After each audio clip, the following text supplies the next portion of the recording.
Hey, what's up, y'all? I just wanted to report this dream that I had about the Lord's waiting place. It started out with me in front of this door, and on the other side, and it was daytime outside, a light outside.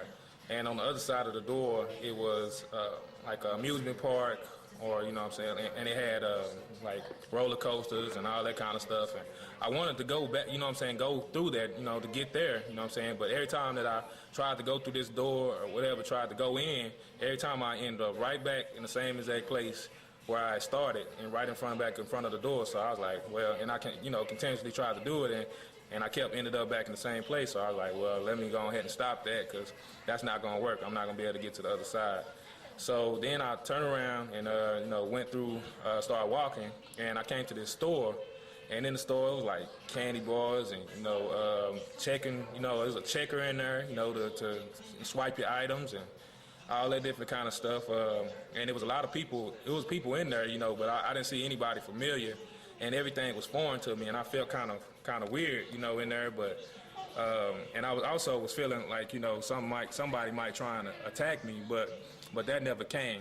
So after that, then I went to this huge grass field. I went to this grass field, and I seen Marcel Prater, and I was hanging with him, and we were just playing around, having a good time, playing in the grass. And his brother Tyrone Hamilton, he was there too, but he didn't speak to me. And after that, I kept walking, and then I came to another section of the field, and Miss Maddie was there, and I was talking to her, because I still was feeling uncomfortable. I was like, how did I get here? I asked her, how did I get here? And she said, they crucified you. They crucified you. They crucified you. And so, after she said that, I felt a lot more comfortable being here, being there where I was. And then I went to, after that, I went to, to my apartment room, and I was just in there chilling in my own little space. And Candy, one of my childhood friends, she had the room right next, right across the hallway from mine. And so we came outside, and when I saw her, I could see that she had, it said like 5 to 10 years. Like, I don't know if it just popped in my mind, but it was like she did 5 to 10 years in prison. And then so we were talking, just talking about how we weren't really comfortable here yet, what I'm saying, and everything, how we weren't comfortable. And she was like, and I was like, I told her, but it's better than hell though, and she agreed, like, yeah, it sure is. So the next part, I went to the mall, and it was a big mall, and there was a lot of people in there, and we were just hanging out, I would say congregating, but, just hanging and chilling and having a good time. And I was on top of, on the second level, and we were playing around, wrestling and stuff, having a good time. And one of the dudes, pushed me off of the ledge, but and he was smiling and stuff, what I'm saying, because he was just playing, and I was laughing too, because I started defying gravity when I fell off, flew off the ledge. I started defying gravity. It was real fun, super fun actually.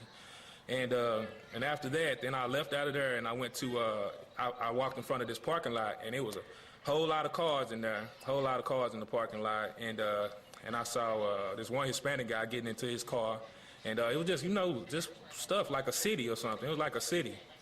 And then I went, after that, I kept walking, and I ended up walking in front of these apartments. And in the first section, I noticed that my friend Damon, his apartment was up there.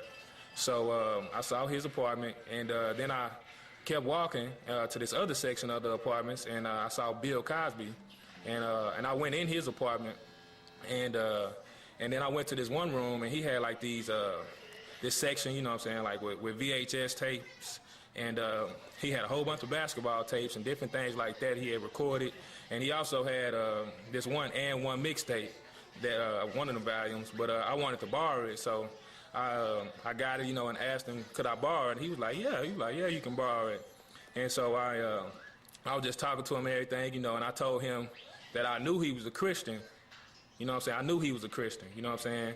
And he was just surprised, what I'm saying, that I knew he was a Christian, what I'm saying? Because he hadn't told me. He didn't tell me he was a Christian. I just knew. And that was pretty much the dream, y'all. And appreciate you.